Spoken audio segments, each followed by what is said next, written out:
important to be reminded. I'm glad we're going to be civilized about this. And we're still nowhere. No, we're somewhere. Or we're getting there, maybe. Maybe. Who's got an idea? I think maybe we should try another idea. Miss Roman? Okay, another vote has been called for. Are we all agreed? Let's call our votes. I want to know who stands where. Okay. I'll call off your jury numbers. I vote guilty. Number 2, Not guilty. 3, Guilty. 4, Guilty. 5, Not guilty. 6, Not guilty. 7, Guilty. 8, Not guilty. 9, Not guilty. 10, Guilty. 11, Not guilty. 12, Guilty. That's 6 to 6. I'll tell you something. Crime's being committed right here in this room. The vote is 6 to 6. I'm getting to walk into court right now and declare a hung jury. There's no point in this going on any longer. I'd like to know why you changed your vote. And why you did. And why you did. There are 6 people in this room who think we may be turning a murderer loose in the streets. Emotion won't do. Why? It would seem as if the old man did not actually see the boy run downstairs. And I do not think it likely that the old man heard someone scream, "I'm going to kill you." Old men dream. And if the old man did hear someone scream that they were going to kill, do we have the authority of this man to prove that it might not really be who's going to kill? Why don't we take it into the judge and let the kid take his chances with 12 other guys?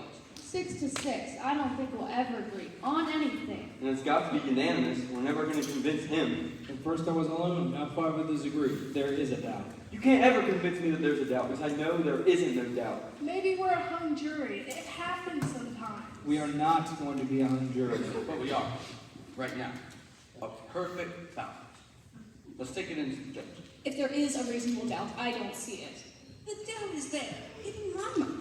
Maybe we should vote. No, I can't. What do you mean, vote? So want to know. Vote on what? Are we or aren't we a hung jury? You mean we vote yes, we are a hung jury. Or no, we aren't a hung jury. That's just what I was thinking of. We can't even agree about whether or not the fan should be on. Let's make it a majority vote. The majority wins.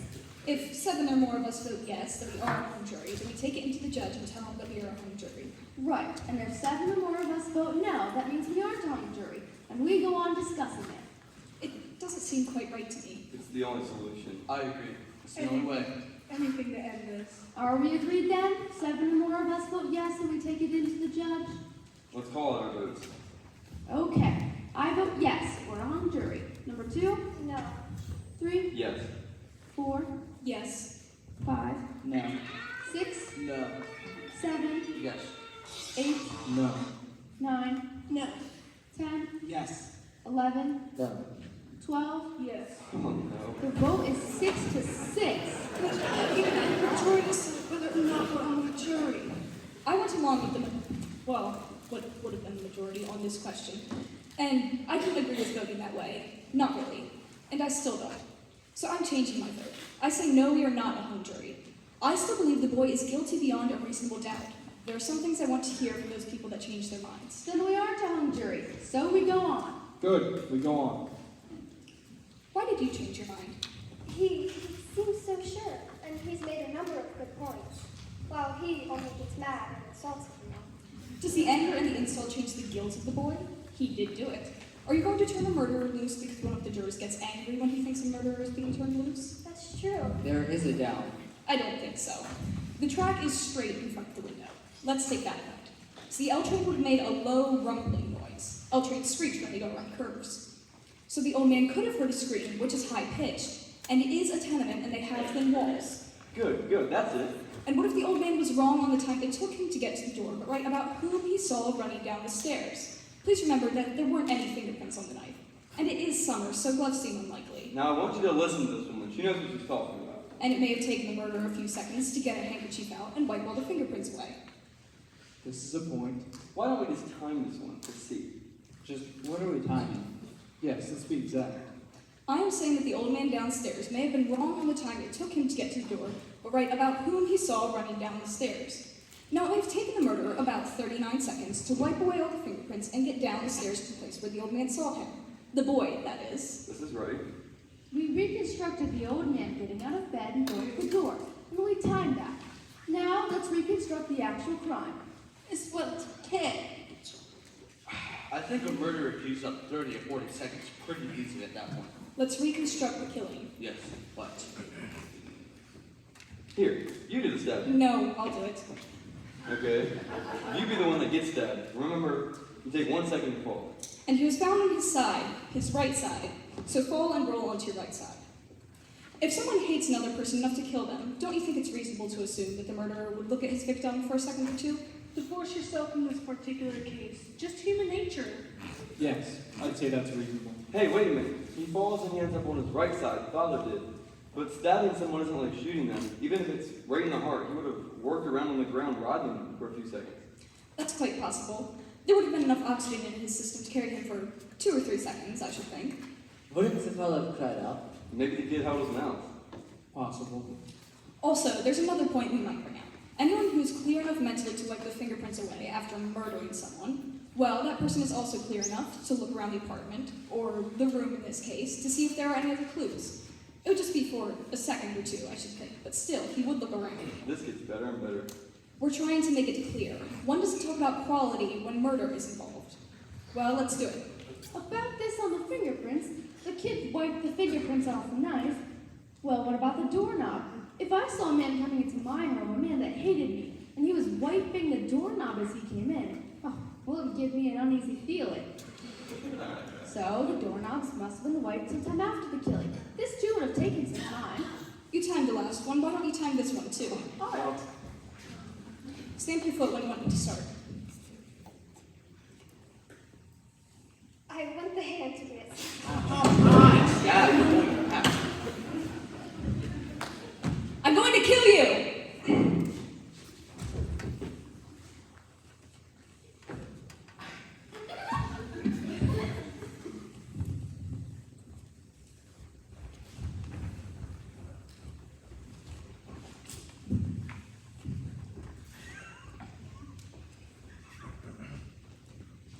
He would have wiped both doorknobs.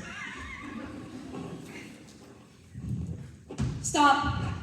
20, 25, 29, about 29 and a half seconds, I'd say.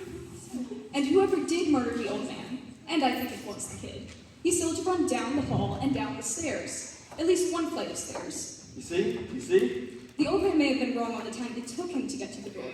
But in view of this, I think it's quite reasonable to assume that he did see the kid run downstairs. So now both time sequences check. The one you did and the one we did. Now with the running downstairs and everything, it pretty much does check out on times. Sure, he's an old man that wants attention. The old man feels the same way everyone does. Life is at stake. So the story of the old man may well be true.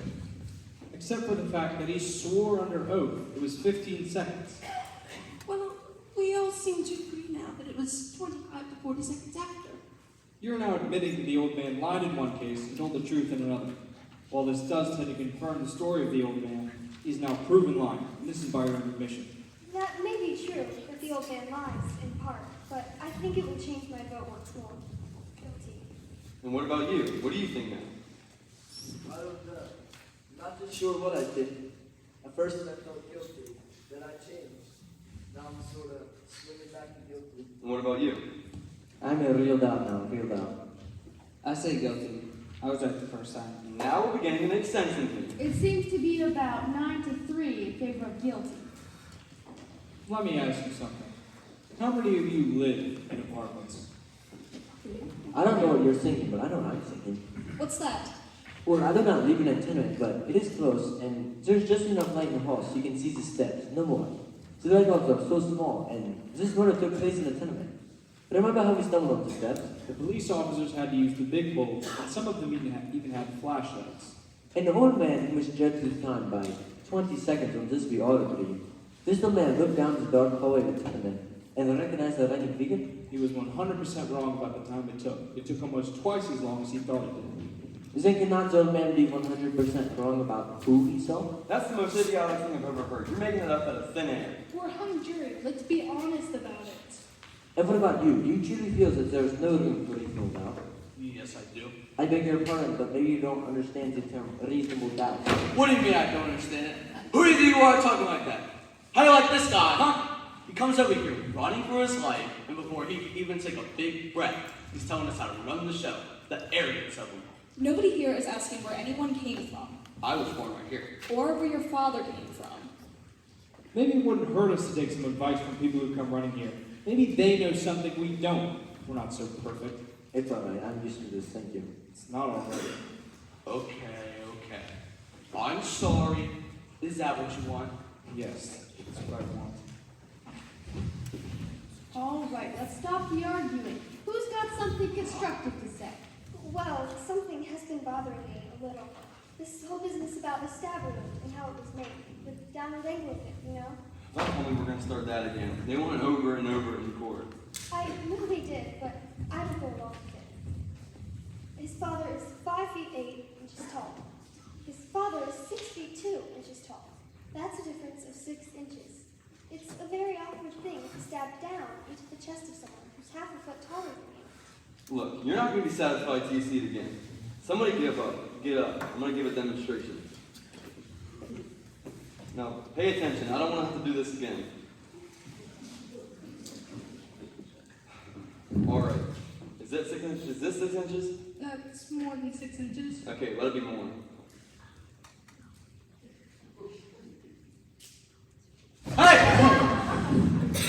It's not funny. Now just calm down. Nobody's hurt, are they?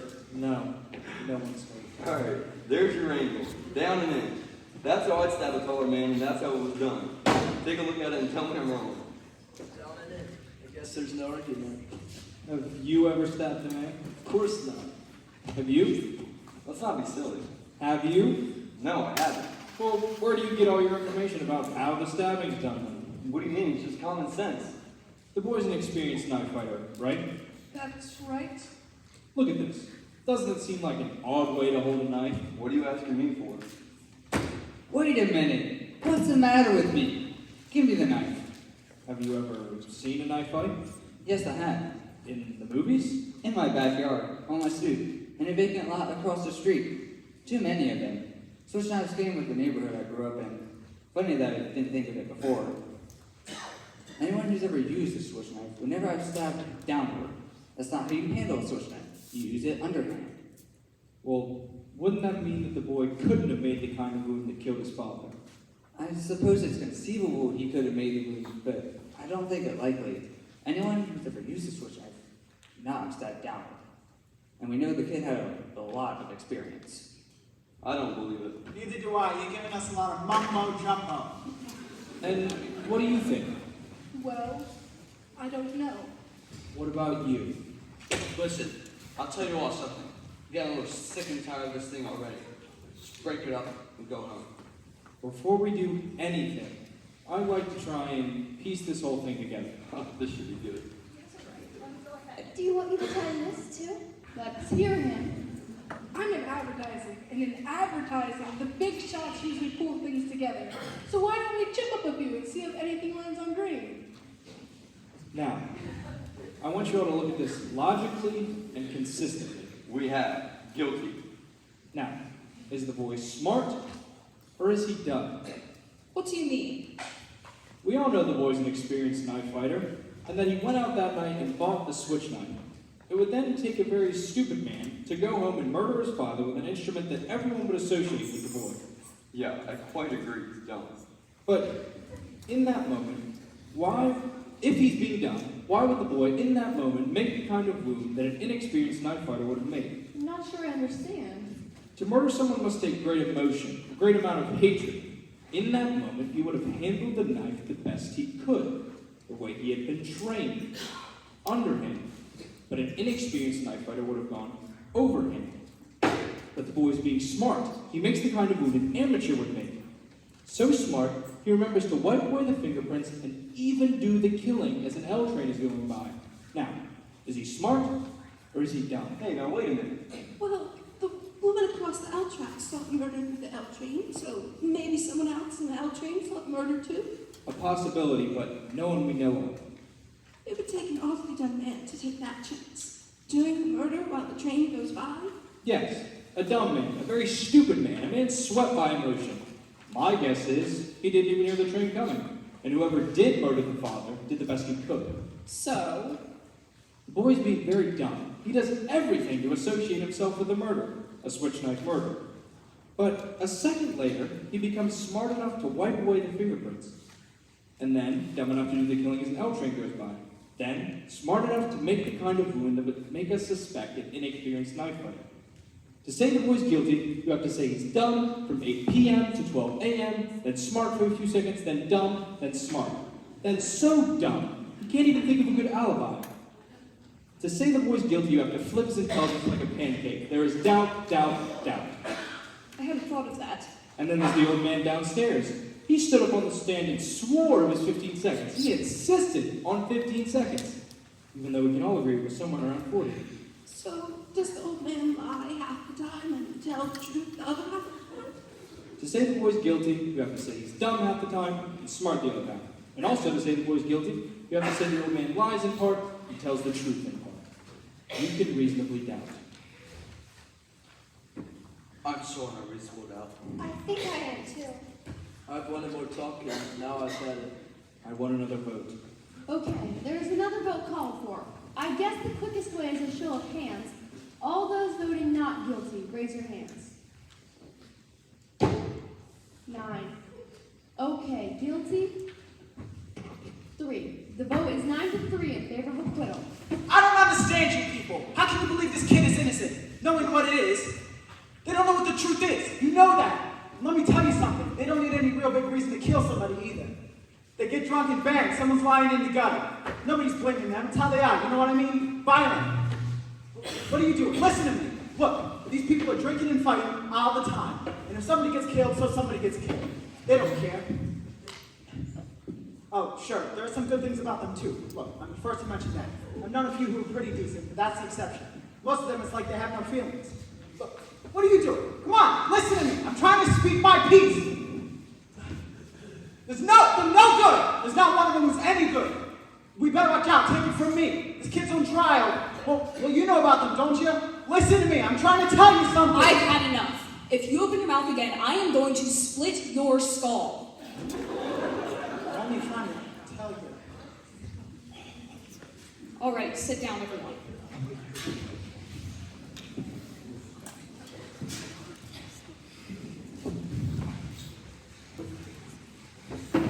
I still believe the boy is guilty of murder, and I'll tell you why. To me, the most compelling piece of evidence was given by the woman across the hall who claimed she actually saw the murder committed. That's right. As far as I'm concerned, that's the whole most important testimony. Well, let's go over her testimony. What exactly did she say? I believe I can recount it accurately. She said that she went to bed at about 11 o'clock that night. Her bed was next to the open window, and she could look out of the window while lying down and see directly into the window across the street. She tossed and turned for over an hour, unable to fall asleep. Finally, at about 12:10, she turned toward the window, and as she looked out, she saw the boy stab his father. As far as I can see, this is unshakable testimony. That's what I mean. This is the whole case. Frankly, in view of this, I don't see how you can vote for acquittal. What do you think about it? Well, maybe. There's just so much evidence to sift. What do you mean, maybe? She's absolutely right. You can throw all other evidence.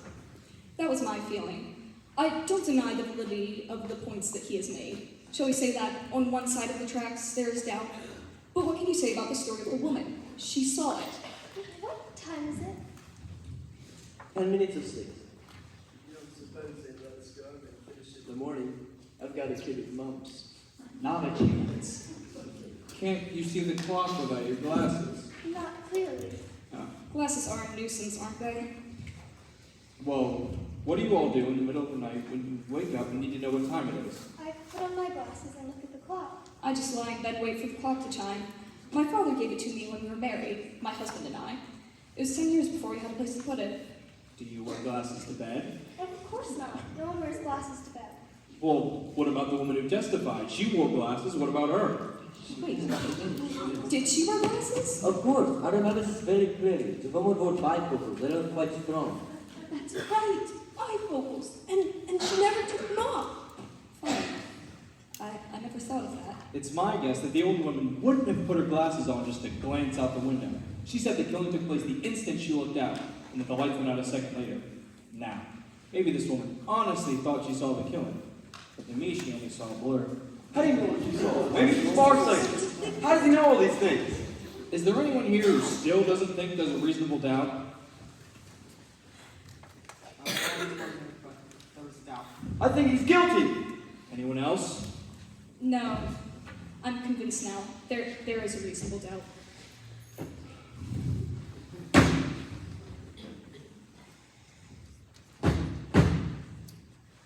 You're alone. 11 not guilty, 1 guilty. I don't care whether I'm alone or not. I have a right.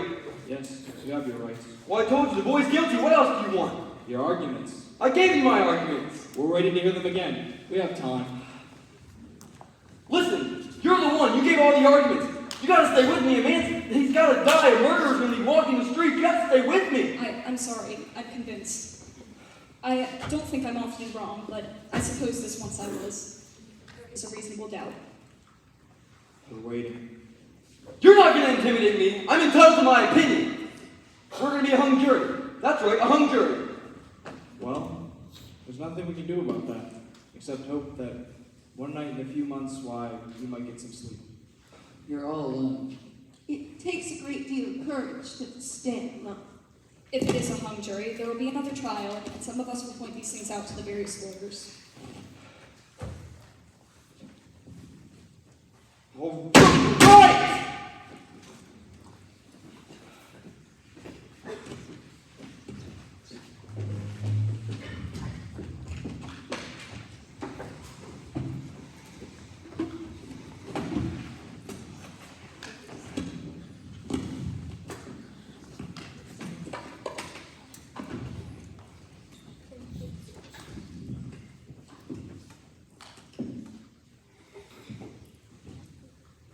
They're waiting.